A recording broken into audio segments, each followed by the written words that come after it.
Hey everyone, super excited to have you back for a lovely discussion on interstate relations. Okay, let's get started. We will jump right in with the full faith and credit clause found in Article 4 of the U.S. Constitution. Always carry around a copy of the handy dandy pocket Constitution. This is going to be really interesting to you. I'm just going to read the full faith and credit clause, and you'll make complete sense of this. Full faith and credit shall be given in each state to the public acts, records, and judicial proceedings of every other state.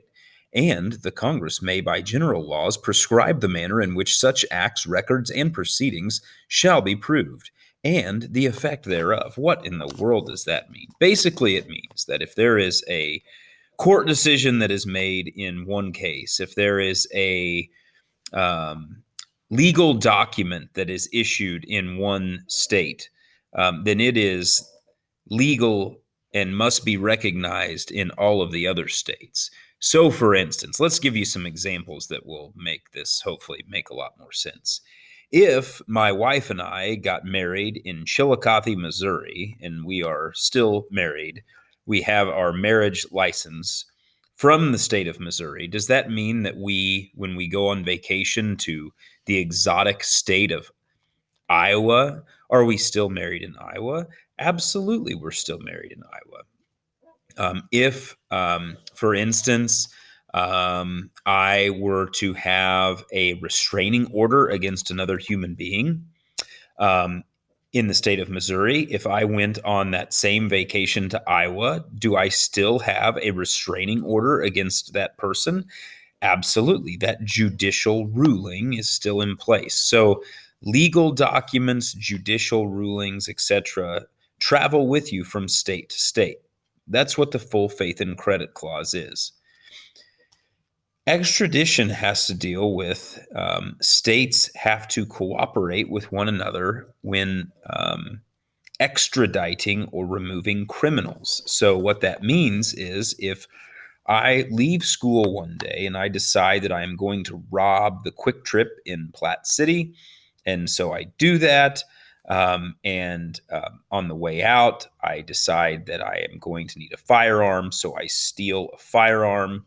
I also steal a vehicle and I drive to Kansas where I commit another crime. Let's say I assault somebody and then I drive to Colorado and you get the idea. I'm committing crimes all over the place. I'm finally arrested in Colorado for speeding. Okay. At the end of the day, am I going to just get a speeding ticket out of this deal, or am I going to have to suffer the consequences of my actions in Kansas and Missouri as well? Of course, I'm going to have to suffer the consequences in other states. So, extradition is the process of basically the states cooperating with one another to extradite criminals who need to be extradited. The privileges and immunities clause basically means if you are a U.S. citizen and you live in a certain state, you have the same privileges and immunities of other members of that state, regardless of well, let me give you an example. Let's say that you are a Missouri Tigers football fan. And your job transfers you, and you move to Lawrence, Kansas. When you're in Lawrence, Kansas, even though you went to Mizzou, hated rival, are you to be treated the same as everyone else? Absolutely, you are. You have the same privileges. You can go to the same grocery stores. If you commit a crime, you're going to have to go through the same judicial proceedings as other people, regardless of what state you are in or what state you are from. Citizens in one state have the same privileges and immunities as citizens in the other states. There are a few exceptions. I will give you some examples. Paying in-state tuition versus out-of-state tuition. Sometimes if you have been paying taxes in a state for a certain amount of time, you have certain privileges as a student in that particular state that out-of-state students don't have.